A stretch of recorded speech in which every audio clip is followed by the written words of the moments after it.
Hello students, आज हम जो टॉपिक सीखने वाले हैं उसका नाम है कैंपस रिक्रूटमेंट ट्रेनिंग। ये जस्ट एक इंट्रोडक्टरी लेक्चर है कि इस टॉपिक में क्या होता है, एग्जाम्स के पैटर्न क्या है, किस टाइप का सेक्शंस होता है, किस टाइप के क्वेश्चंस वगैरह आते हैं, वो हम लोग नेक्स्ट वीडियो में देखेंगे। तो चलिए शुरुआत करते हैं। पहला टॉपिक जो है वो है हमारा करंट सिनारियो। आज का जो मार्केट सिनारियो है आफ्टर कोविड बहुत चेंज हो चुका है। मार्केट में नई जॉब्स आ रही है, बट नई जॉब्स के साथ में कुछ नई अच्छी चीजें भी आ रही है। जैसे जो भी कंपनी जिसमें रिक्रूट कर रही है वो company irrespective of branch recruit कर रही है, चाहे आप सिविल, मैकेनिकल, कोई भी ब्रांच के हो, आपको चांसेस है कि आप एक सॉफ्टवेयर कंपनी में रिक्रूट हो सकते हो। नेक्स्ट पार्ट जो इसमें है, कंपनी को जो है उन्हें जेनरिक कंसेप्ट चाहिए आपके एकेडमिक्स के अलावा। मतलब आपने आपके एकेडमिक्स के अलावा को करिकुलर या एक्स्ट्रा करिकुलर एक्टिविटीज में क्या क्या किया है, आपने कौन कौन से सी लैंग्वेजेस, कौन कौन से अलग से कोर्सेज किए हुए जो आपको जॉब एलिजिबल बनाएंगे। जो मेजर कंपनीज है जो ये सब चीजें कराती है वो है इन्फोसिस, टीसीएस, विप्रो, टेक महिंद्रा, आईबीएम, एक्सेंचर। ये जो कंपनीज है ये अपनी ऑनलाइन एग्जाम कंडक्ट करती है। इनके अलग अलग पैटर्न्स हम लेक्चर के लास्ट पार्ट में डिस्कस करेंगे। ये जो एग्जाम होती है इनमें अलग अलग स्टेजेस होती है। जो स्टेजेस इस तरीके से होती है, पहली स्टेज जो होती है एग्जाम की वो है रिटन टेस्ट। रिटन टेस्ट आपकी जो होती है वो ऑनलाइन मोड में होती है। आपको आपके पीसी, कंप्यूटर या फिर जो डेडिकेटेड सेंटर रहेगा वहां पर जाके इनके डेडिकेटेड सर्वर पे या होम प्रॉक्टर में, अभी कोविड की वजह से होम प्रॉक्टर में भी एग्जाम हो रही है, रिटन टेस्ट होती है। नेक्स्ट जो पार्ट इसमें होता है वो होता है ग्रुप डिस्कशन, और जो लास्ट पार्ट इसमें होता है दैट इज पर्सनल इंटरव्यू। ये तीन, इसके बाद में कोई कोई कंपनी एक एचआर राउंड भी करवाती है, या फिर ये 3 राउंड के बाद में आप सक्सेस के शिखर पे पहुंच जाते हो।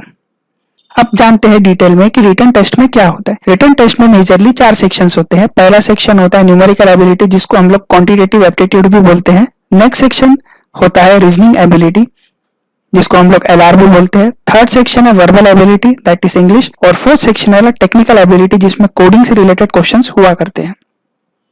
अब बात करते हैं ग्रुप डिस्कशन की। ये बहुत ही इंपॉर्टेंट पार्ट रहता है क्योंकि आपने पहले लेवल तो क्लियर कर ली। अब जो नेक्स्ट लेवल है, जो नेक्स्ट चैलेंज है, जो आपको क्लियर करना है, ग्रुप डिस्कशन में आपको क्या क्या चीजों का ध्यान देना है और क्या ध्यान दिया जाता है। पहली चीज होती है आपकी कम्युनिकेशन स्किल। आप इंग्लिश में कितना अच्छा कम्युनिकेट कर सकते हैं, आपके ग्रामेटिकल वोकैब, ये सारी चीजें यहाँ पे एनालिसिस होती है। नेक्स्ट पार्ट जो है वो है आपकी कोऑर्डिनेशन स्किल। आप आपके ग्रुप मेंबर्स के साथ, जो कि नोन भी रह सकते हैं, अननोन भी रह सकते हैं, किस तरीके से कोऑर्डिनेट करते हो, सबको साथ में लेके किस तरीके से चलते हो, सबकी एक में की हेल्प करके किस तरीके से आप पूरा ओवरऑल ग्रुप डिस्कशन को कोऑर्डिनेट करते हो, ये भी स्किल आपकी चेक की जाती है। और लास्ट स्किल होती है प्रेशर हैंडलिंग। अब यहाँ पे ये देखा जाता है कि आपको बोलने का मौका दिया जा रहा है, नहीं दिया जा रहा है, फ्रस्ट्रेट हो रहे हो, इरिटेट हो रहे हो, आप किस तरीके से रिएक्ट कर रहे हो ग्रुप में, जो कोई आपको जब क्रॉस कर रहा है क्या कर रहा है, ये सारी स्किल्स आपसे एनालिसिस करके इसकी एक रिपोर्ट बनाई जाती है। जो अगर आप ये क्लियर कर लेते हो तो आप नेक्स्ट राउंड में जाते। जीडी के जो परफॉर्मेंस पैरामीटर्स है वो है पहली चीज कंटेंट। जब भी ग्रुप डिस्कशन चालू होता है आपको एक स्पेसिफिक टाइम दिया जाता है सोचने के लिए कि आपको कंटेंट किस तरीके से बनाना है, या जो भी टॉपिक है उसके ऊपर आप क्या बोलोगे। नेक्स्ट, आप ग्रुप में किस तरीके से बिहेव कर रहे हो, सबको सपोर्ट कर रहे हो या सबके साथ झगड़ा कर रहे हो, या सबको बोलने का मौका दे रहे हो, क्या कर रहे हो, ये सब चीजें आपका बिहेवियर चेक किया जाता है। नेक्स्ट जो है आपकी लीडरशिप स्किल। आप ग्रुप में हर किसी को बोलने का मौका दे रहे हो, क्या आप कंक्लूजन बना रहे हो, क्या कर रहे हो, ये सारी चीजें आपकी लीडरशिप स्किल दिखाती है। और लास्ट पार्ट जो है आपका कम्युनिकेशन, कि आप किस तरीके से इफेक्टिवली, कम शब्दों में या अच्छे तरीके से अपना कंटेंट सामने प्रेजेंट कर सकते हो। अब जो सबसे इंपॉर्टेंट पॉइंट है कि आप हाईली क्वालिफाइड हो बट आपके इंटरव्यू में बहुत पुअर परफॉर्मेंस है, राइट। ये बहुत लोगों का प्रॉब्लम हो सकता है, बट ऐसा क्यों होता है, इसके पीछे मेजर रीजंस क्या है, इंटरव्यू में ऐसा क्या देखा जाता है या क्या देखते हैं। इंटरव्यू में एचआर या टेक्निकल में सबसे मेजर चीज जो आपकी पहली देखी जाती है वो है आपका कम्युनिकेशन। आप किस तरीके से बात कर रहे हो, आपके जेस्चर्स क्या है, आप किस तरीके से वोकैबुलरी का यूज कर रहे हो, आप किस तरीके से कम्युनिकेट करने की कोशिश कर रहे हो, आपका एटीट्यूड क्या है। नेक्स्ट पार्ट जो इसमें आता है वो है आपका नॉलेज। आपने आपके सब्जेक्ट का, आपके आसपास के सराउंडिंग का, करंट अफेयर, जो भी नॉलेज आपने अभी तक के गेन किया या फिर आपने आपके रिज्यूमे, सीवी में दिखाया हुआ है, वो ट्रूथफुल है या वो आप उसको किस तरीके से डिफेंड कर सकते हो। नेक्स्ट पार्ट रहता है आपका एटीट्यूड। आपका लाइफ में पॉजिटिव अप्रोच है, एटीट्यूड कैसा है, फ्यूचरिस्टिक हो नहीं हो, आप कंपनी के कल्चर को फिट होने वाला आपका एटीट्यूड है कि नहीं है, ये सारी चीजें यहाँ पे एनालिसिस होती है। और लास्ट है आपकी एबिलिटी। आप एबिलिटी टू परफॉर्म, या आप किस तरीके से स्टेबल रहोगे, आप जॉब कर पाओगे नहीं कर पाओगे, बहुत सारी चीजें इसमें होती है। नेक्स्ट पार्ट जो है इंटरव्यूअर इसमें देखता क्या है।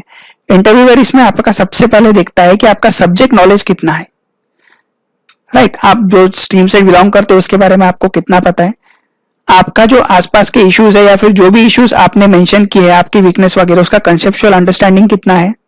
नेक्स्ट, आपकी कम्युनिकेशन स्किल कितनी अच्छी है। आपकी बेसिक पर्सनालिटी, आपका अटायर, पोस्चर, बात करने का तरीका, बिहेवियर, ये सब चीजें आपकी बेसिक पर्सनालिटी में देखा जाता है।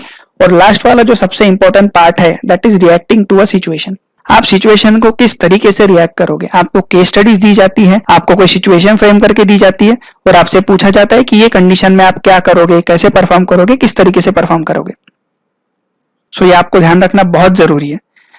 अब यहाँ पे हम लोग बात करते हैं तो आपकी बेसिक कम्युनिकेशन स्किल इंपॉर्टेंट है, ग्रामर आपको चाहिए, लिसनिंग स्पीकिंग स्किल चाहिए, वोकैबुलरी आपको एनहांस करना है, जीडीपी है, ये सब आपको पता है। बट साइकोमेट्रिक टेस्ट क्या है? साइकोमेट्रिक टेस्ट एक ऐसा पार्ट है कि कंपनी आपके कल्चर को आप फिट होते हो कि नहीं ये चेक करी जाती है। यहाँ पे बहुत सारे क्वेश्चंस आपके होते हैं जिनके ऑप्शंस तकरीबन सेम भी हो सकते हैं। देखा जाता है कि आप कंसिस्टेंटली किस तरीके से बिहेव करते हो या कंसिस्टेंटली आप कंपनी के कल्चर में बैठ सकते हो या नहीं बैठ सकते हो। बहुत सारी कंपनी आजकल साइकोमेट्रिक टेस्ट ले रही है और इफेक्टिवली ये जो ट्रेंड है साइकोमेट्रिक टेस्ट का, ये हर कंपनी में बढ़ता जा रहा है ताकि आप कल्चर के लिए एग्रेसिव हो, कल्चर में हैबिचुअल हो जाओगे या टिक पाओगे नहीं टिक पाओगे, कंपनी इससे आपके लिए एनालिसिस करती है। नेक्स्ट जो है वो है लेवल ऑफ हायरार्की। आप जब भी कोई कंपनी ज्वाइन करते हो, obviously company to company differ होता है, ये एक जनरलाइज्ड है। आपको सबसे पहले असिस्टेंट सिस्टम इंजीनियर या ट्रेनी बोल के मिलता है। नेक्स्ट आपका प्रमोशन होता है तो सिस्टम इंजीनियर। नेक्स्ट आप आईटी एनालिस्ट बनते हो। नेक्स्ट आप एसोसिएट कंसल्टेंट बनते हो। नेक्स्ट कंसल्टेंट या फिर प्रिंसिपल कंसल्टेंट। और प्रमोशन जो आपका इसके बाद होता है वो है वाइस प्रेसिडेंट। और फाइनल प्रमोशन आपका सीईओ, सीटीओ, सीएफओ, सीआईओ ये हो सकता है। ये कंपनी टू कंपनी डिफर करेगा but this is a generalized just for the purpose of representation. अब हम लोग बात करते हैं टीसीएस एनक्यूटी एग्जाम के स्ट्रेटेजी के बारे में। आप यहाँ पर देख सकते हो कि टॉपिक जो है एप्टीट्यूड में कट ऑफ जो रहता है वो है 21। यहाँ पे सजेस्टेड एवरेज टाइम है 1 मिनट 30 सेकेंड। सबसे डिफिकल्ट टॉपिक जो ये इसमें जाता है वो है ज्योमेट्री और 90% आता है 23 के ऊपर। वर्बल की बात करूं तो 18 कट ऑफ है, सजेस्टेड एवरेज टाइम है 1 मिनट 5 सेकेंड्स। डिफिकल्ट टॉपिक है यहाँ पे आरसी, मतलब आपको सबसे ज्यादा आरसी में मेहनत करना पड़ेगा और 90% आता है 20 पे। लॉजिकल में 30 कट ऑफ है, एवरेज टाइम है 1 मिनट 20 सेकेंड। मोस्ट डिफिकल्ट है यहाँ पे सिटिंग अरेंजमेंट, जिसको हम लोग पजल्स भी बोलते हैं। 90% आता है 27 के ऊपर, जो कि ज्यादा है। प्रोग्रामिंग लॉजिक का कट ऑफ है 7, यहाँ पे 40 सेकेंड्स आपने देने चाहिए। मोस्ट डिफिकल्ट टॉपिक है इसका ट्रीज, 90% 9 के ऊपर आता है। कोडिंग का कट ऑफ है 1, 15 से 30 मिनट मिलते हैं आपको। डिफिकल्ट टॉपिक है यहाँ पे डेटा स्ट्रक्चर और 90% आपका आता है 1.5। ये पैटर्न चेंज होने के हिसाब से ये टॉपिक्स भी चेंज होते जाएंगे। ये जो लास्ट ईयर का जो कट ऑफ था, लास्ट टाइम जब टीसीएस एनक्यूटी हुई थी उसके हिसाब से ये पूरा डिराइव किया हुआ है। अब हम बात करते हैं each and every detail exam की। पहली बात करें तो टीसीएस की जो एनक्यूटी होती है, जिसको नेशनल क्वालिफायर टेस्ट बोलते हैं, उसमें 6 सेक्शंस होते हैं। 92 क्वेश्चन 180 मिनट्स में आपको करना पड़ता है। पहला सेक्शन है verbal ability, 24 question in 30 minute. Maths 26 question in 40 minutes. Reasoning 30 question in 50 minutes. Programming के कंसेप्ट 10 क्वेश्चन आपको 15 मिनट में करना पड़ता है। और कोडिंग 2 टाइप की होती है, एक क्वेश्चन 15 मिनट में, एक क्वेश्चन 30 मिनट में। यहाँ पे एप्टीट्यूड भी है, कोडिंग भी है, बट पैराग्राफ राइटिंग नहीं है।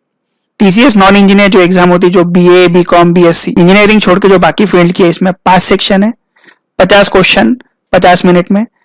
यहाँ पे verbal ability, RC, quant, reasoning और डी है। ऑब्वियसली यहाँ पर सिर्फ एप्टीट्यूड है, नॉन इंजीनियर होने की वजह से कोडिंग और पैराग्राफ राइटिंग नहीं है।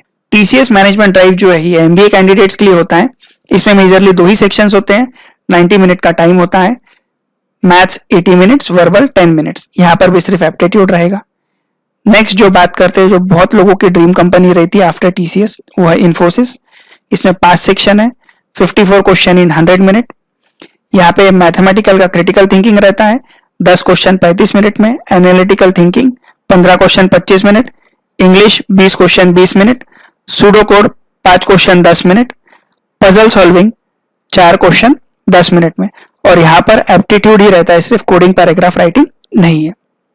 इसके बाद बात करते हैं हम लोग नेक्स्ट कंपनी की, जो कि है विप्रो, जो elite national level talent Hunt exam लेती है। इसमें मेजरली 3 सेक्शन है, 128 मिनट की एग्जाम होती है। वर्बल और कॉन्ट मिक्स रहता है 48 मिनट में। कोडिंग के 2 क्वेश्चन 60 मिनट में। बट यहाँ पे एक बहुत बड़ा प्लस पॉइंट है, कैंडिडेट एक प्रोग्रामिंग लैंग्वेज चूज कर सकते हैं, जावा, C++ और पाइथन। इसमें से उन्हें जो उनको लगता है उनका स्ट्रॉन्ग एरिया है, वो ये सिलेक्ट करके इसमें एग्जाम दे सकते हैं। थर्ड सेक्शन है एसे राइटिंग, जो कि होता है 20 मिनट का। यहाँ पर आपको एप्टीट्यूड भी है, कोडिंग भी है और एसे राइटिंग भी है। फिर आते हैं टेक महिंद्रा में, यहाँ पे 3 सेक्शंस होते हैं, 102 क्वेश्चन 130 मिनट में, एप्टीट्यूड 75 क्वेश्चन 50 मिनट। सबसे इंपॉर्टेंट पॉइंट यहाँ पे स्टोरी राइटिंग है, यहाँ पे एक क्वेश्चन आपको 15 मिनट में लिखना है, और टेक टेस्ट में मतलब obviously coding 26 question 25 minute.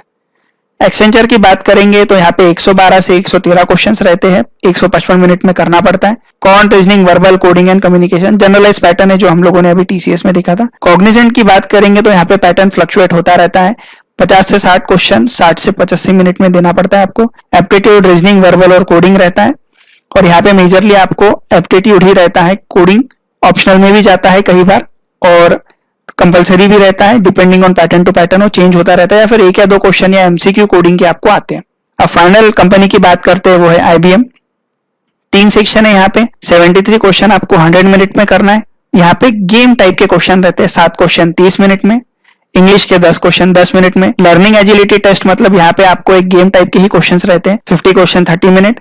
Coding, एक कोडिंग का क्वेश्चन रहता है और 5 एमसीक्यू आपको एमसीक्यूज रहते हैं जो आपको 30 मिनट में करना पड़ता है। इसके बारे में डिटेल हम लोग अगली वीडियो में आपको पूरा बताएंगे, हर एक कंपनी का डिटेल कि इसका सिलेबस क्या है, इसमें किस टाइप के क्वेश्चंस आते हैं, क्या आते हैं, हम लोग नेक्स्ट वीडियो में डिस्कस करेंगे। और ये जो भी पैटर्न है ये इंडिकेटिव है, ये टाइम टू टाइम कंपनीज अपना अपडेट करती रहती है जब भी इनके नोटिफिकेशन आते हैं। So thank you for watching the lecture.